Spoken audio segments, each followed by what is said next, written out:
All right, Julia.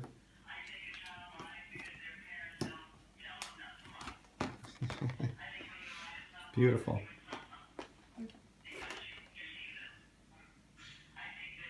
Okay, so a video demonstrating this working. I take the battery.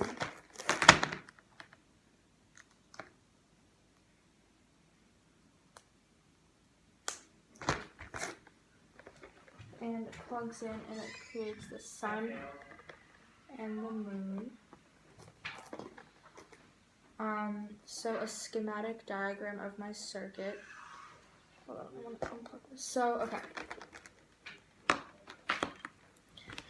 So right here, I have my schematic diagram, and I'm going to post this too.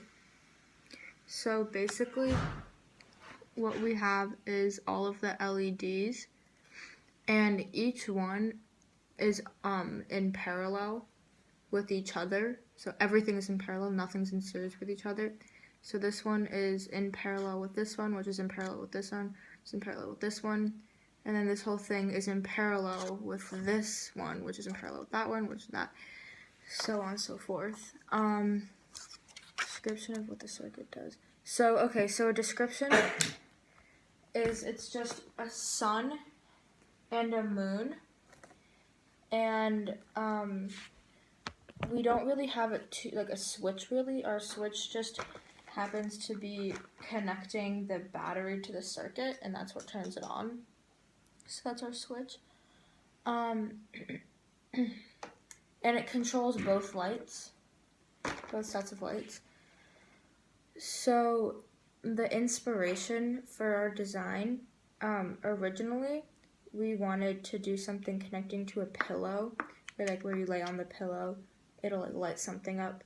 But I found that that was just way too complex and would have taken a lot more time and wouldn't have really benefited too much to the project other than an aesthetic pleasure. It wouldn't have helped me learn anything more really.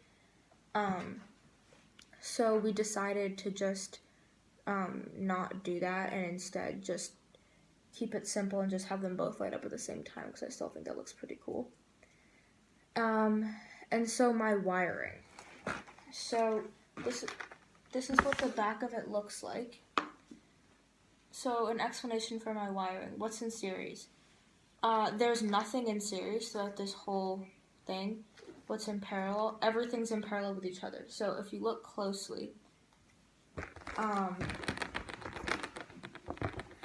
there's an LED here, right there, and right there.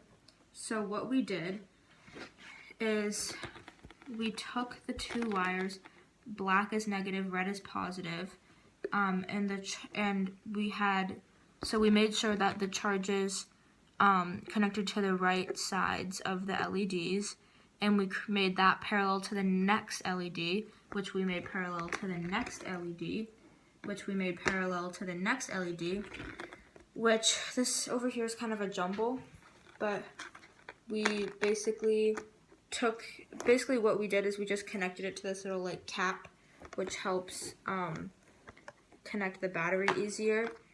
And so that's what we connected here. And then we connected the positive side to the resistors, and then made that whole thing parallel to this side, which is parallel to this LED, which is parallel to this one, which is parallel to this one, which is also parallel to that one. So the switch, the only switch we have is the battery. So if you take the little cap thing, oh, just kidding, wrong way. If you take the little cap thing and you snap it on, you can see the LEDs light up because the current is flowing properly. And so yeah, so we used resistor here. So basically, I know that to find the resistance, you have to do R equals V over I. And I know that the voltage in this one is 9 volts, but we're trying to figure out the voltage drop because the LEDs can take a maximum of 3 volts. So since the battery has 9 volts, and we're figuring out the voltage drop. We know the voltage drop has to be 6 volts so that each of these LEDs can have 3 volts running through them. So I did the resistance equals 6, and then we had to find the current. And we found okay, so to find the current, we know that each LED can take a maximum of 30 milliamps, or else it'll blow out.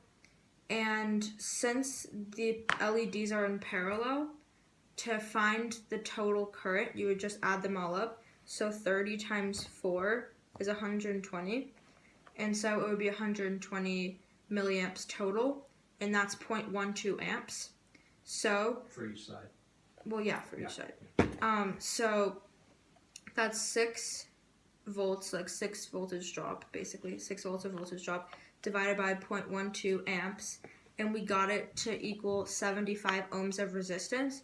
Now, if you look at our resistors, we used a 330 ohm resistor, and this is because I had previously had my moon working, and somehow we blew it out. And I was worried that we would blow it out again, and we had previously had it work with the 330 ohm resistor, so I thought that it would be smarter to use a higher resistance just in case some of the light bulbs were weaker than others or something. But mathematically speaking, I think that 75 ohms, the 75 ohm resistor would work just as well.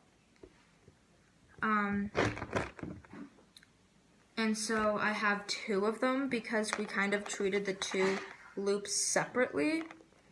And we tried it with 1 resistor because I thought that would make sense since everything's in parallel. But unfortunately, only one side of the board lit up.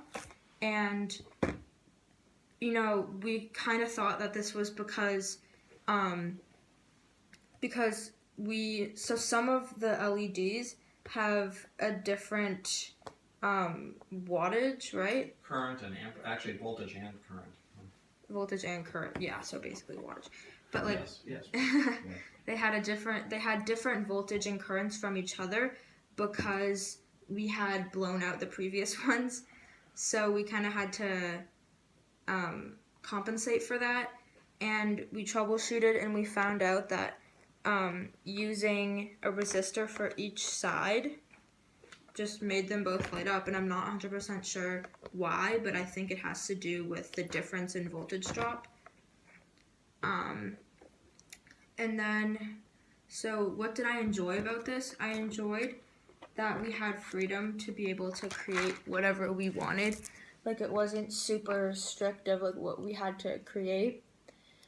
And I liked this because it helped me, or allowed me to really like choose something that I found could be exciting, and it helps. I really enjoyed getting into the project. It was challenging. A lot of it was challenging, I'd say. I'd say a big part of it that was challenging would be the time crunch, because if I had had like another week to do this, I feel like I could have done a much better job on it, because I would have been able to go into a lot more depth and been able to figure things out, not so last minute.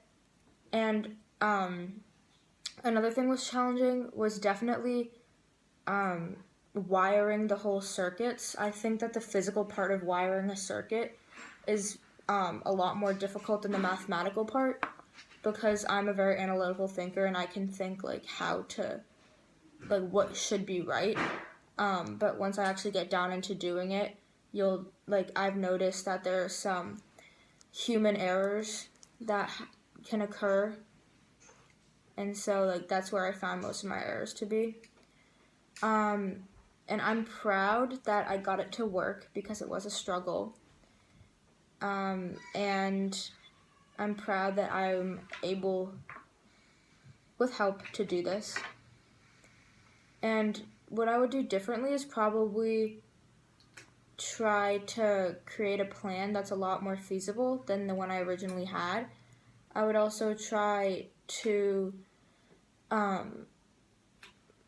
like start experimenting earlier.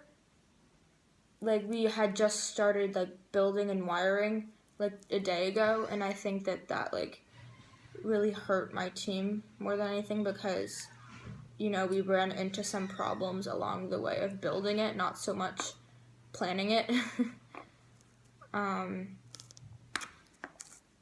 But yeah, that's probably what I would do differently.